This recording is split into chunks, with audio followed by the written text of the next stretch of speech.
So this is my personal creed here.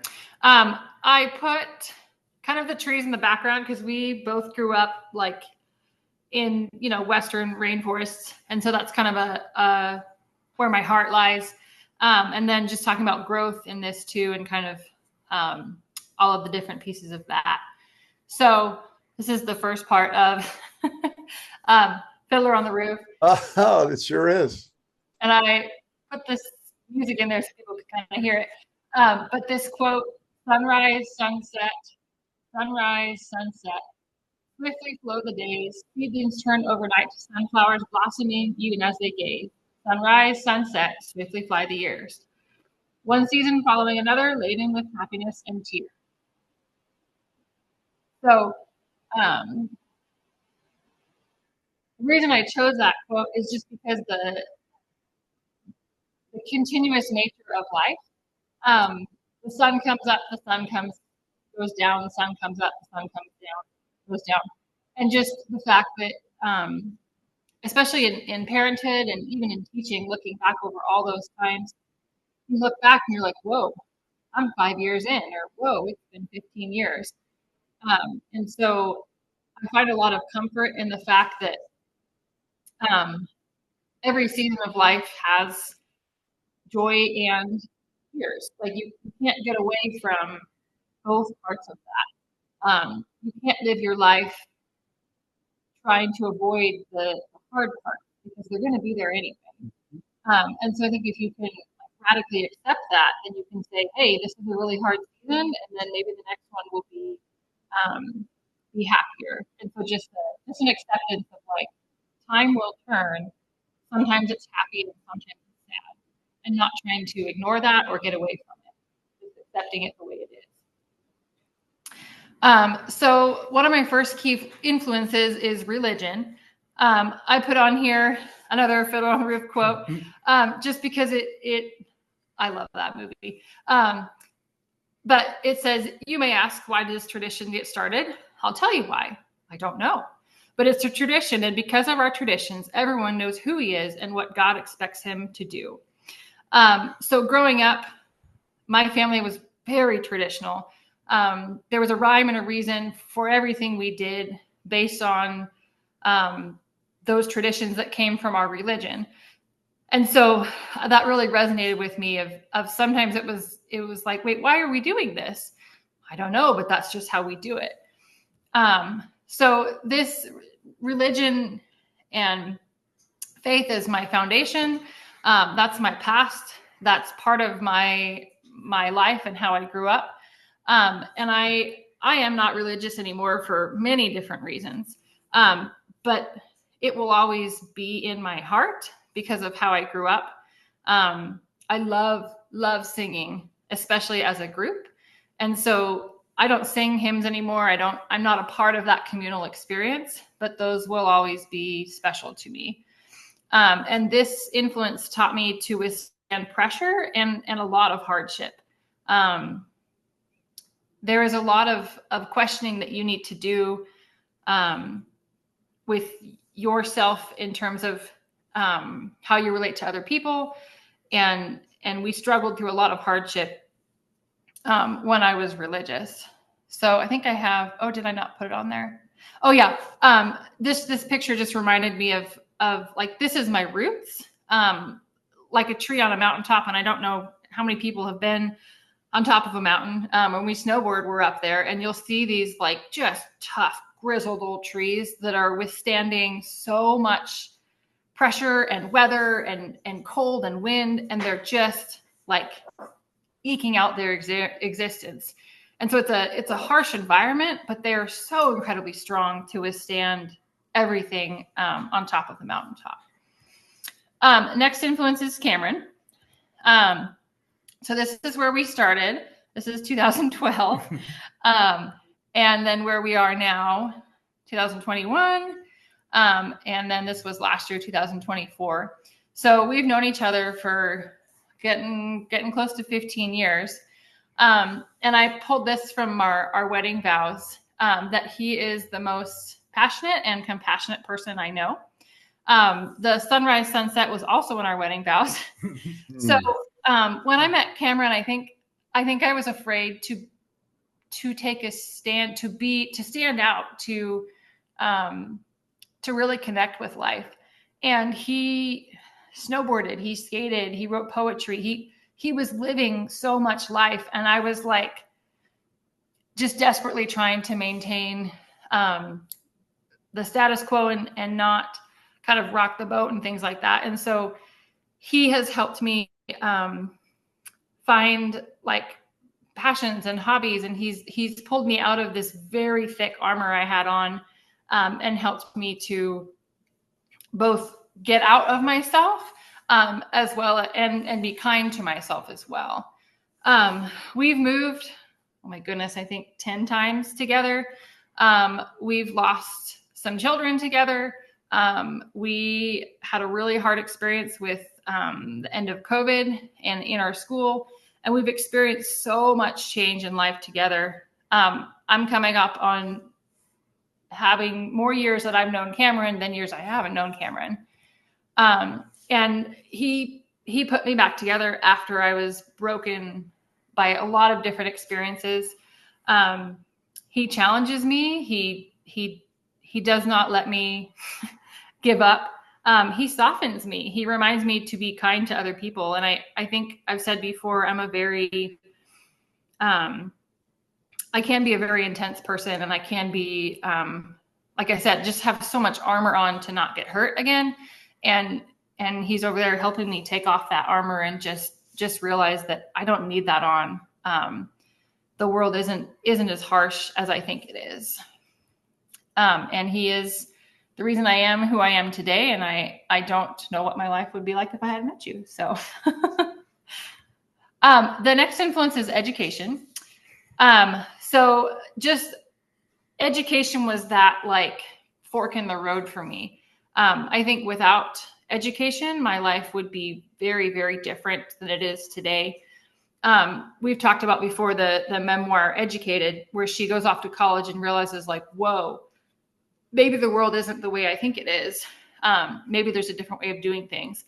And I think I had a similar experience where when I moved away to college, and I was forced to confront a lot of pieces about me that needed to change.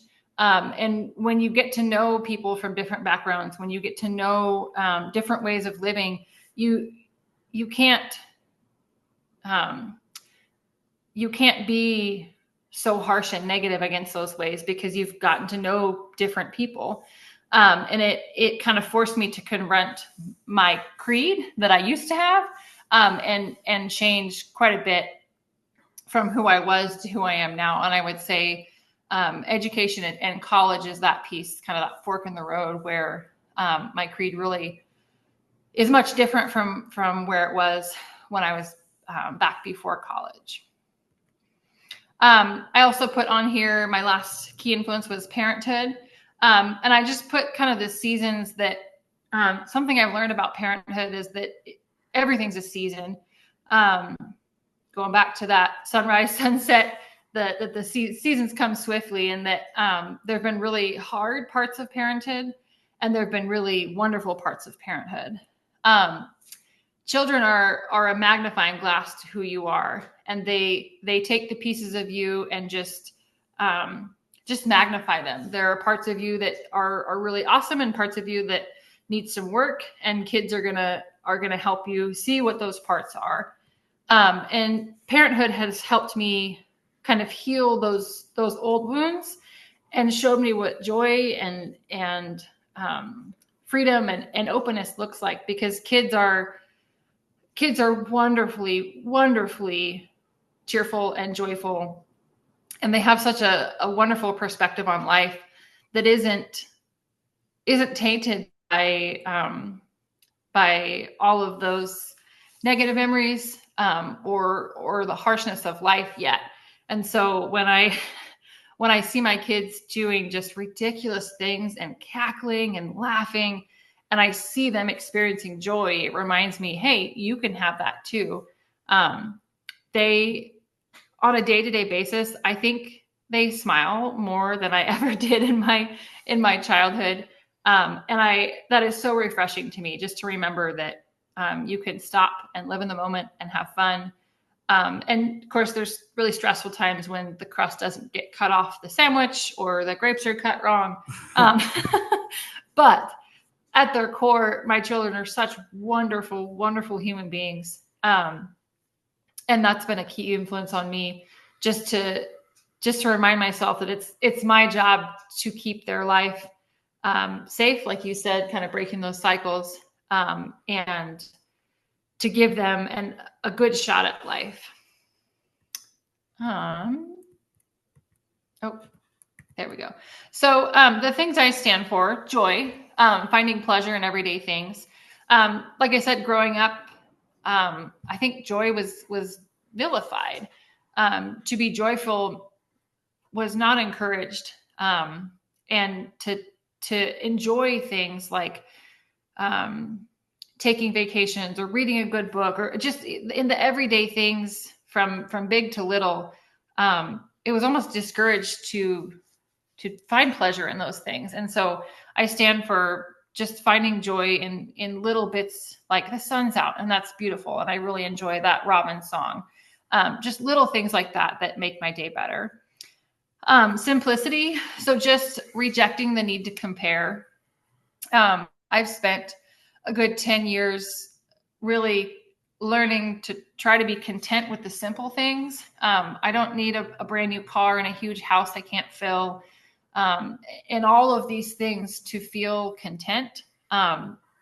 Simplicity and being content means just enjoying where I am in the moment, and not needing to continuously try to catch up or compare with other people.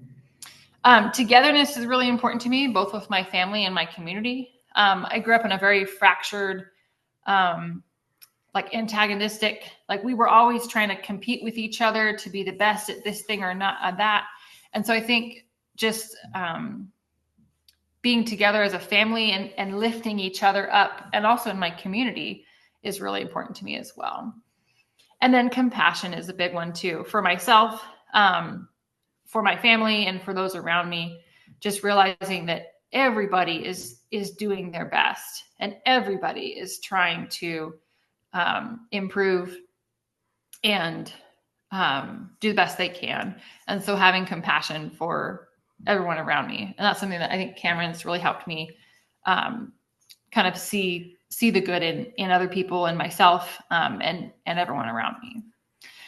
So qualities that future me wants to have. I did a vision board for this, just kind of like when I close my eyes and I think about 5 years from now, 10 years from now, this is what the snapshot of what I want. And I think I've echoed that in some of the things that I stand for, but just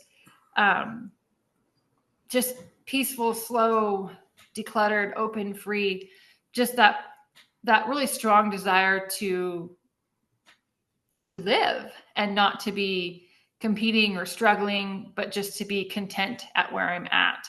I'm not a super content person naturally. And so, I really, really strive for being content and happy where I am. Commitment. So how can I help others as an individual? Commitment to health, both mental and physical.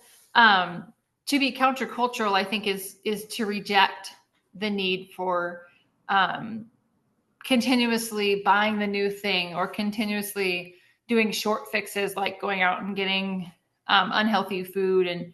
And so to choose to struggle against that, I think is countercultural to what everyone else does.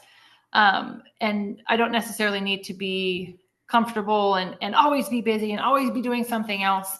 And so just rejecting that cultural shift of needing to be busy and fast and doing it in the long way around, which goes back to that simplicity and just openness. How can I help others as a citizen? So this is active participation. I think a lot of times we kind of let the world pass us by. And again, it's almost, you have to make this huge effort to actively participate. I think of things like PTO members and committee members for community things and library board members and coaches. These are all people that are taking time out of their day and their month and their year to make the world they live in better. But it takes a lot of time. And so they're irreplaceable pillars of the community. Without all of those groups of people, we have kind of a sad, boring world. And so I think struggling to make time, it can be hard. But I want to, like I said, I'm part of the PTO to make my kids' elementary school a little bit better. I coach soccer sometimes so that, my kid can be on the soccer team too. Running clubs and other things that I have goals of doing as my kids get a little bit older and I get a little bit more time. I want to make sure that I am participating in the world that I am in, and making it a better place for everyone else too. I think that's my last one.